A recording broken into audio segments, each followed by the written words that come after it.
This is Real News Media TV, coverage you can trust. Please like, share, subscribe, and hit the notification bell. Select all for daily news updates. Police find a loaded gun in Orange Bay, Hanover. The police seized a firearm and several rounds of ammunition during an operation on the Orange Bay Main Road in Hanover on Sunday. Reports from the Green Island Police are that about 7:55 a.m., officers searched the premises in the area when an AK-47 assault rifle was found fitted with a magazine containing 3 7.62 rounds. No one was arrested in connection with the seizure. Investigations continue.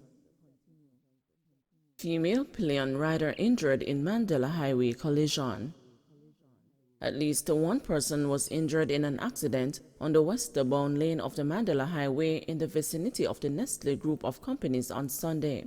The news understands that police assisted an unidentified woman who suffered injuries as a result of the accident. The exact time of the incident has not been ascertained, but reports are that the driver of a Nissan X-Trail SUV clipped the tail of a BMW motor car, which then swerved right onto the path of a motorcyclist. The motorcyclist was traveling with a pillion passenger, then reportedly slammed into the Nissan X-Trail. The pillion passenger, a 20-year-old woman, was injured. Trelawney Municipal Corporation to ramp up activities against illegal structures. Mayor of Falmouth and the chairman of the Trelawney Municipal Corporation, Junior Gager, has issued a stern warning that punitive action will be taken against the residents who are erecting structures in the parish without the requisite approval. The mayor issued the warning during the regular monthly meeting of the TMC last Thursday. Let us use this medium to send a strong message that here at the corporation we are going to ramp up our vigilance and operations to arrest all illegal buildings, Gager stated. We take note of the increased number of buildings that have been erected in the parish, and we welcome the development and the boost to the parish. However, we also know that there are buildings and houses that are going up without the proper approval and a permit from the corporation, he added. Gager implied that the compliance drive is a thrust by the municipal corporation for the parish to become more disaster resilient. January is also Earthquake Awareness Month, and that makes it even more cause for concern as we seek to ensure that our buildings can withstand disasters. We must protect our citizens, he said. The mayor outlined activities that will be hosted by the TMC to mark Earthquake Awareness Month. He said the Disaster Management Unit will be hosting an earthquake awareness display in the lobby area of the Municipal Corporation headquarters for this week, as well as carrying out other sensitization activities within the parish. St. Anne charged for stabbing woman. St. Anne landscaper 24-year-old Shakim Hawthorne has been charged for stabbing a woman during a break-in. Hawthorne, otherwise called Angry Bird, who is from Prairie, was charged on Saturday with wounding with intent. The police report that about 10 p.m. on Wednesday, January 12, Hawthorne entered the woman's home in the community and used a knife to inflict stab wounds to her throat and arms. She raised an alarm and was assisted to hospital, where she was treated and admitted in serious but stable condition. Hawthorne was later arrested and subsequently charged after a question and answer session on Saturday, January 15. His court date is being finalized. 26 children appeared before the court for violent crimes, including murder, in 2021, says the police commissioner. 26 juveniles appeared before the nation's courts in 2021 on serious charges including murder and gun crimes, Police Commissioner Major General Anthony Anderson has pointed out, describing it as another unfortunate reality for Jamaica.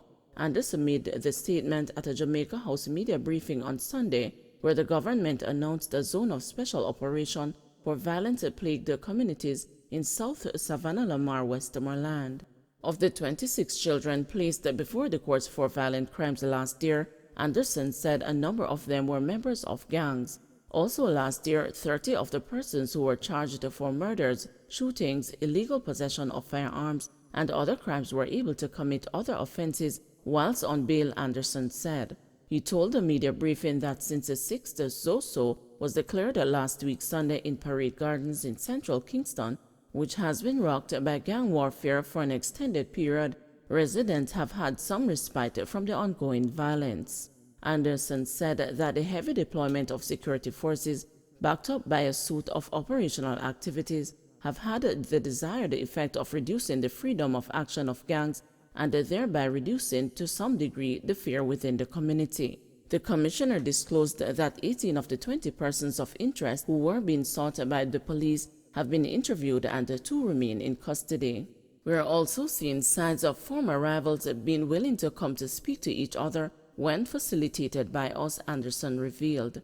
The commissioner said intelligence-driven operations led to last Friday's seizure of 9 firearms and the arrest of a significant figure in the illegal arms trade in the Mountain View Avenue area. Over in Westmoreland, where the latest Zoso has now been declared, he said intelligence has led to the arrest of persons within the past few days in the Withorn area who were wanted for murder and other crimes. Additionally, the gang unit within the Jamaica Constabulary Forces, Counterterrorism and Organized Crime Unit has arrested 9 members of one gang, 4 of whom were previously before the court on anti-gang charges.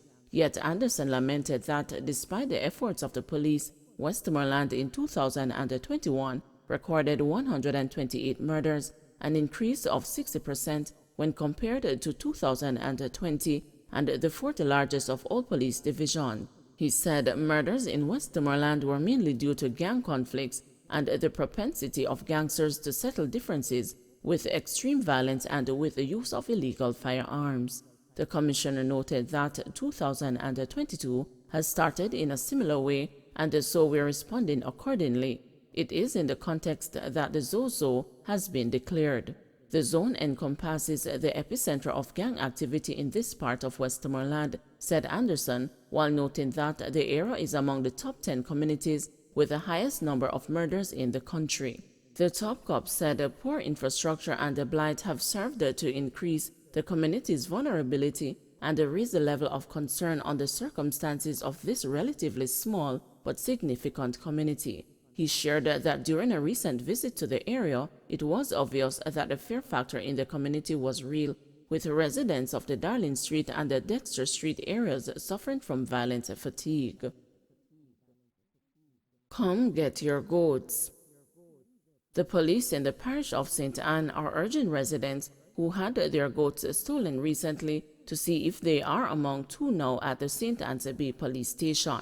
The goats were recovered Saturday night by cops who intercepted a vehicle on patrol in Marley Windsor Heights near Lime Hall.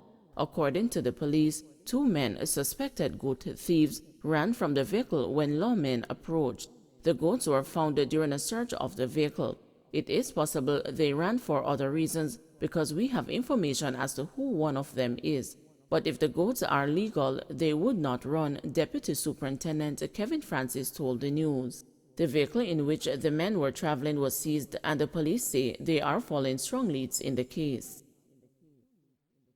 15 Greenwich Town fishers get boat engines.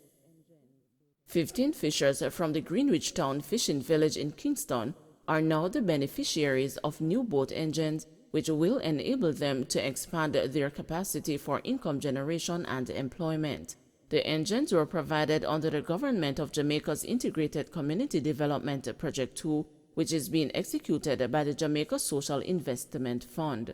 They will expand access to larger fishing grounds, increase the types of fish caught, and enable the fishers to bring them back to market more quickly. Senior Manager for the Social Development at JSIF, Mona Suho, told the news that the boat engines were provided at a cost of $7 million under the ICDP2 Enterprise Development Grant, which is geared at providing business support for micro and small enterprises. So we had a number of fisherfolk from the fishing village who applied, and hence they were shortlisted and they were selected, Suho said. She added that JSIF worked closely with the National Fisheries Authority in the Ministry of Agriculture and Fisheries to ensure that persons who were eligible could benefit from the grant. We wanted to ensure that these fisherfolk were genuine, were operating so they had to have their license and they had to have boats that were seaworthy, said Suho. JSIF also worked closely with the Social Development Commission and the Greenwich Town Community Development Council. Soho said that the provision of the $7 million towards the boat engines is part of a wider program of support. The total amount of grant funding provided by the government of Jamaica is $23 million, and that benefited 132 entrepreneurs, she says, noting that the recipients include the 15 fishers from the Greenwich Town Fishing Village. Meanwhile, beneficiary Ruby Britton expressed appreciation to JSIF for the boat engine.